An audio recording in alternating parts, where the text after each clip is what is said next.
మన ముకుంద జ్యువెలర్స్ వారి నూతన బ్రాంచ్ ఈ నెల 20న జూబ్లీ హిల్స్ లో ఘన ప్రారంభం. ఓపెనింగ్ సందర్భంగా అన్ని జ్యువెలరీపై ఉన్న VA మీద ఫ్లాట్ 10% తగ్గింపు, నో మేకింగ్ ఛార్జెస్. టాలీవుడ్ లో ఇప్పుడు ఒక కొత్త ట్రెండ్ నడుస్తుంది.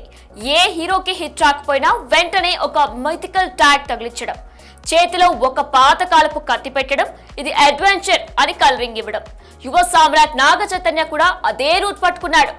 తండేల్ ఇంకా సముద్రం దాటనే లేదు, అప్పుడే ఈ వృషకర్మ అంటూ వింత వింత పోస్టర్లతో వచ్చేశాడు. అసలు ఆ టైటిల్ వింటేనే ఏదోలా ఉంటే ఇప్పుడు గ్లిమ్స్ అప్డేట్ అంటూ మార్చి 5న డేట్ ఫిక్స్ చేశారు.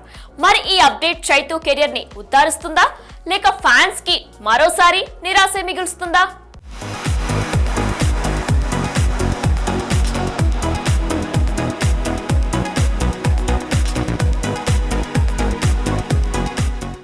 దర్శకుడు కార్తిక్ తండు విరూపాక్షతో హిట్ కొట్టాడు సరే, కానీ అందులో సగం క్రెడిట్ సుకుమార్ స్క్రీన్ ప్లేకి, మిగతా సగం కాంతారా ఎఫెక్ట్స్ కి పోయింది. ఇప్పుడు చైతన్యను నమ్ముకొని సొంతంగా ఏదో చేసేద్దామనుకుంటున్నాడు. అది వర్కౌట్ అవుతుందా, లేక చైతూని మళ్లీ ప్రయోగాల ప్రవాహంలో ముంచేస్తాడా? తాజాగా రిలీజ్ చేసిన పోస్టర్ చూస్తూ ఉంటే నాగ చైతన్య లుక్ ఏదో ఫోర్స్డ్ గా అనిపిస్తుంది. ఆ హెయిర్ స్టైల్, ఆ లుక్ లో ఇంటెన్సిటీ అని చూస్తూ ఉంటే ఏదో హాలీవుడ్ సినిమాని కాపీ కొట్టడానికి ట్రై చేసినట్టు ఉంది తప్ప ఒరిజినాలిటీ కనిపించడం లేదు. ఆయుధం పట్టుకున్నంత మాత్రాన అందరూ అడ్వెంచర్ హీరోలు అయిపోతారా ఏంటి? మీనాక్షి చౌదరిని హీరోయిన్ గా తీసుకున్నారు. ఆమెకి అదృష్టం కంటే దురదృష్టమే ఎక్కువని ఇండస్ట్రీ టాక్.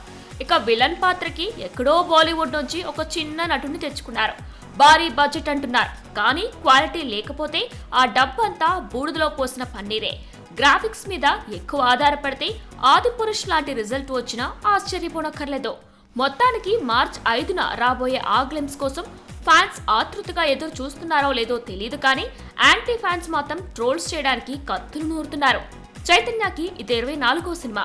మరి ఈ నంబర్ ఆయనకి కలిసి వస్తుందా, లేక వృషకర్మ పేరులోనే ఉన్నట్టుగా ఆయన కెరియర్ కి పెద్ద కర్మగా మారుతుందో వేచి చూడాలి.